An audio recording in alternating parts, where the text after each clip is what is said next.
শরীফ ওসমান হাদির পরিবারের পক্ষ থেকে বক্তব্য রাখবেন ইনকিলাব মঞ্চের সদস্য সচিব আব্দুল্লাহ আল জাবের।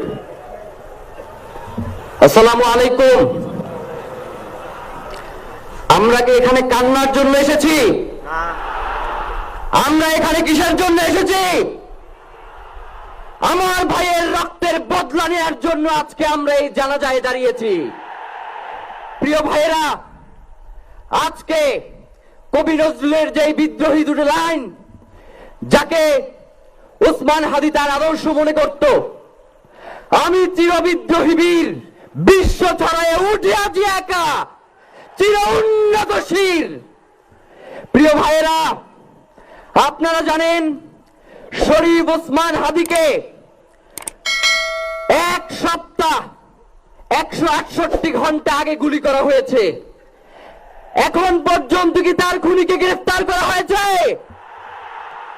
সরকারের পক্ষ থেকে এখন পর্যন্ত কি খুনিকে গ্রেফতারের ব্যাপারে আপনাদেরকে আশ্বস্ত করা হয়েছে? তারা কি এখন পর্যন্ত আমাদেরকে জানিয়েছে যে খুনি কোন জায়গায় রয়েছে? আমরা স্পষ্ট মনে করছি যে এখানে খুনি একজন নয়, এখানে পুরো একটা খুনি চক্র কাজ করেছে। আমরা ইনকিলাব মঞ্চ এবং তার পরিবারের পক্ষ থেকে আপনাদেরকে জানিয়ে দিতে চাই, খুনের পরিকল্পনাকারী, খুনের সহায়তাকারী এবং পুরো খুনি চক্রকে বিচারের আওতায় নিয়ে আসতে হবে এবং আগামী 24 ঘন্টার মধ্যে স্বরাষ্ট্র উপদেষ্টা এবং সহকারী উপদেষ্টা খুদাবক্স তাদেরকে জনতার সম্মুখে এসে তারা এই খুনের ব্যাপারে আগামী গত এক সপ্তাহ ধরে কি পদক্ষেপ নিয়েছে তা জনসম্মুখে জানাতে হবে।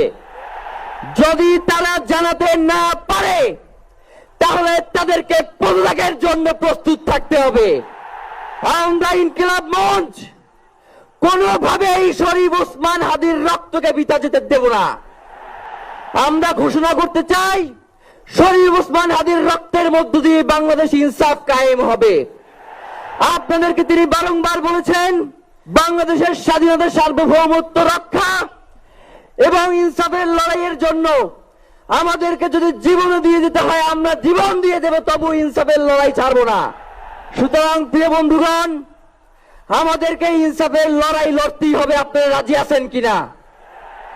এবং সেই সাথে আমরা আরো বলতে চাই, সিভিল মিলিটারি ইন্টেলিজেন্সের মধ্যে ঘাপটি মেরে বসে থাকা আওয়ামী দোসরদেরকে চিহ্নিত করে গ্রেফতার করতে হবে। প্রিয় সংগ্রামী বন্ধুগণ, শরীফ ওসমান হাদির পরিবারকে জানানো হয়, রাষ্ট্রের পক্ষ থেকে আপনাদেরকে যদি কোনো সুবিধা দরকার হয় আপনারা আমাদেরকে বলবেন।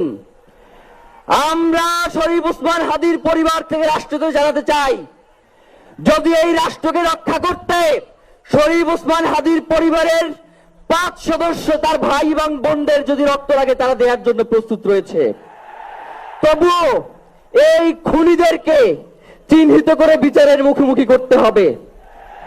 আমরা আপনাদেরকে আরেকটা ঘোষণা দিয়ে আজকের বক্তব্য শেষ করতে চাই, ওসমান হাদির নিরাপত্তার জন্যই কোন জায়গা থেকে তার লাশ নিয়ে যাওয়া হবে আমরা জানি না। ওসমান হাদি ভাই কি মৃত? তিনি আমাদের লক্ষ কোটি তরুণের মধ্যে জীবিত হয়ে যাবেন ইনশাআল্লাহ।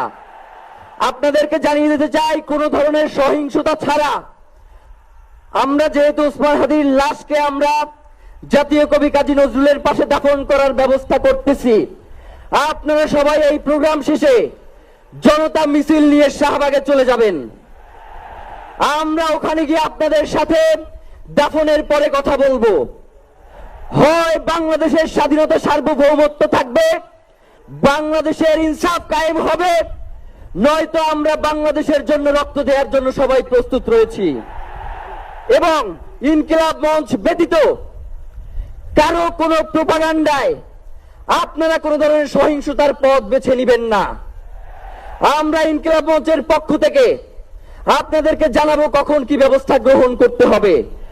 আপনাদের সকলকে, এই লক্ষ লক্ষ মানুষকে, আজকে শরীফ ওসমান হাদির জন্য যারা এসেছেন, শহীদ শরীফ ওসমান হাদি, তাকে আমরা সবাই দোয়া করব এবং তার যেই লড়াইয়ের পথ তার যেই সাংস্কৃতিক আন্দোলন, তার যেই আধিপত্যবাদের বিরুদ্ধে লড়াই, আমরা সকলে সেটাকে একসাথে প্রতিহত করব। বাংলাদেশ জিন্দাবাদ, ইনকিলাব জিন্দাবাদ, নারায়ে তাকবীর, নারায়ে তাকবীর। দিল্লি না ঢাকা, দিল্লি না ঢাকা, গোলামি না আজাদি, ক্ষমতা না জনতা, আপোষ না সংগ্রাম, দিল্লি না ঢাকা। আমার ভাই কবরে, খুনি কেন বাহিরে, আমরা সবাই হাদি হব, গুলির মুখে কথা কব, আমরা সবাই হাদি হব। নারায়ে তাকবীর, ইনকিলাব ইনকিলাব, মুজিববাদ মুর্দাবাদ, ইনকিলাব জিন্দাবাদ।